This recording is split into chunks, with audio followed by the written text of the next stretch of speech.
भारतीय टीम के पूर्व कप्तान और बीसीसीआई के अध्यक्ष सौरव गांगुली ने 1 जून बुधवार को शाम 5:20 पर एक ट्वीट किया है और उस ट्वीट के बाद अटकलों का बाज़ार जो है वो काफ़ी गर्म हो गया है। सोशल मीडिया पर उस ट्वीट को लेकर तरह तरह के बयान आ रहे हैं। लोग उसे अलग अलग चीज़ों से जोड़ रहे हैं कि आखिर इस ट्वीट के बाद क्या हो सकता है। तो इससे पहले कि आगे बढ़ूं, पहले उस ट्वीट के बारे में आपको बता दूं। और जो ट्वीट है वो ये कहता है, गांगुली ने जो ट्वीट किया है उसमें उन्होंने लिखा है कि 2022 में मेरे क्रिकेट करियर के 30 साल पूरे हो गए, जो साल 1992 से शुरू हुआ था। इसके बाद क्रिकेट ने मुझे बहुत कुछ दिया। मैं कुछ नया शुरू करने की योजना बना रहा हूँ जो कई लोगों की मदद करेगा। मैं इस नई पारी में भी आपके सहयोग की उम्मीद कर रहा हूं। तो ये उनका ट्वीट है और इसके बाद जो है अटकलें लगाई जा रही है। सोशल मीडिया पर लोग अपनी प्रतिक्रियाएं दे रहे हैं और सबके बीच में ये सवाल उठ रहा है कि सौरव गांगुली ये किस ओर इशारा कर रहे हैं, किस नई चीज़ की बात कर रहे हैं। हम सभी जानते हैं कि पिछले 30 साल से सौरव गांगुली क्रिकेट के मैदान पर एक खिलाड़ी के तौर पर और अब एक प्रशासक के तौर पर अपनी पारी खेल रहे हैं। तो अब किस पारी की बात कर रहे हैं? अगर हम क्रिकेट की दुनिया की बात करें तो एक संभावना जो व्यक्त की जा रही है वो ये है कि शायद वो आईसीसी के चेयरमैन की बात कर रहे हों और इसके ज़रिए वो और नए लोगों के साथ जुड़ना चाह रहे हों। लेकिन कुछ जानकार ये बताते हैं कि गांगुली का इशारा शायद पॉलिटिक्स में एंट्री को लेकर है। शायद गांगुली पॉलिटिक्स में एंट्री करने की बात कर रहे हैं और इसके ज़रिए वो लोगों की मदद करना चाहते हैं, नए लोगों के साथ जुड़ना चाहते हैं। जो इस ट्वीट से मतलब निकाला जा रहा है वो ये है। अब सवाल उठता है कि अगर गांगुली पॉलिटिक्स में एंट्री करते हैं, राजनीति में अगर उनका प्रवेश होता है तो उसका क्या इम्पैक्ट पड़ेगा। तो ये तो तय है कि बंगाल में गांगुली का इम्पैक्ट बहुत ज़्यादा है। उनकी एक छवि है, लोग उनके खेल के दीवाने रहे हैं और दादा जब ईडन गार्डन में उतरते थे और बल्लेबाजी करने के लिए उतरते हों, चाहे एक प्रशासक के तौर पे उतरे हों, लोगों की फ़ैन फॉलोइंग ज़बरदस्त होती थी। लोग उनके पीछे हमेशा खड़े मिले हैं। बुरा सा बुरा वक्त भी आया हो तो लोगों का सपोर्ट उनको मिला है।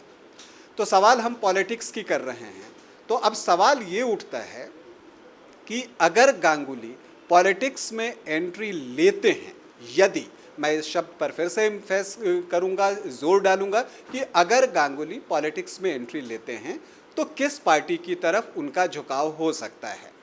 निश्चित तौर पर चूँकि वो बंगाल से हैं तो 2 पार्टियों का नाम सबसे ज़्यादा ऊपर उभर कर आता है, एक तृणमूल कांग्रेस और दूसरे बात करें तो भारतीय जनता पार्टी की। तृणमूल कांग्रेस, चूँकि गांगुली का जो संबंध है वो ममता बनर्जी के साथ भी बहुत अच्छा रहा है और बीजेपी के लोगों के साथ भी उनका जो रिलेशन है वो बहुत ही कॉर्डियल रहा है, बहुत ही अच्छा रहा है। तो किस ओर जाएंगे? जैसा कि हम जानते हैं कि पिछले विधानसभा चुनाव के वक्त भी ये बात सामने आ रही थी कि सौरव गांगुली शायद, जब बंगाल में पिछला विधानसभा चुनाव हो रहा था तो सौरव गांगुली शायद भारतीय जनता पार्टी में एंट्री लें या भारतीय जनता पार्टी की ओर से मुख्यमंत्री पद के दावेदार तक हो सकते हैं। ऐसी बातें फिजाओं में तैर रही थी। लेकिन हुआ कुछ नहीं। उस वक्त गांगुली की तबीयत खराब थी और गांगुली जब बीमार पड़े थे तो ममता बनर्जी भी जाकर उनसे मिली थी और ममता बनर्जी के साथ उनके रिलेशन काफ़ी अच्छे रहे हैं। तो इस लिहाज से ये पता करना थोड़ा मुश्किल हो रहा है कि वो किस पार्टी की ओर जाए।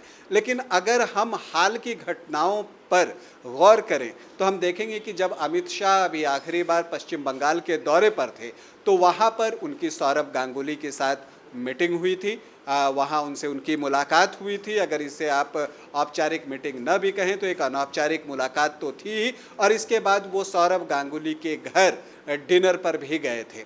तो इससे भी जोड़कर देखा जा रहा है और इससे लगता है कि सौरव गांगुली शायद भाजपा की तरफ आ सकते हैं या भाजपा में शामिल हो सकते हैं, या सौरव गांगुली कोई अपनी पार्टी बनाएंगे, ये भी हो सकता है।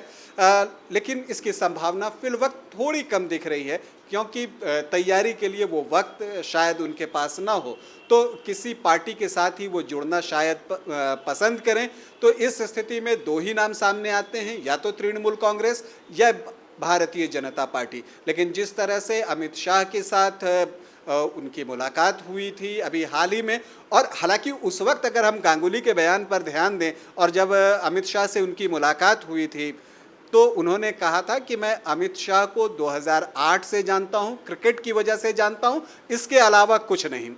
लेकिन लगता है कि अब और जो कुछ है वो शायद बाहर आने वाला है, और वो शायद नई पारी जो है राजनीति में शुरू करें। अब किस पार्टी से करेंगे ये तो वक्त बताएगा, लेकिन जो कयास लगाए जा रहे हैं, जो अनुमान लगाए जा रहे हैं, जो जानकार हैं, जो भविष्यवाणी कर रहे हैं, वो ये प्रिडिक्ट कर रहे हैं कि सौरव गांगुली का ये ट्वीट इशारा कर रहा है कि वो राजनीति में प्रवेश करने वाले हैं, और यहाँ पर वो पारी करेंगे, और लोगों के साथ जुड़ने की बात वो कर रहे हैं, नए लोगों से जुड़ने की बात कर रहे हैं। तो इसे राजनीति में एंट्री से जोड़कर ही देखा जा रहा है। देखें गांगुली क्या करते हैं, ये कहना फिलहाल मुश्किल है, ये तय तो गांगुली ही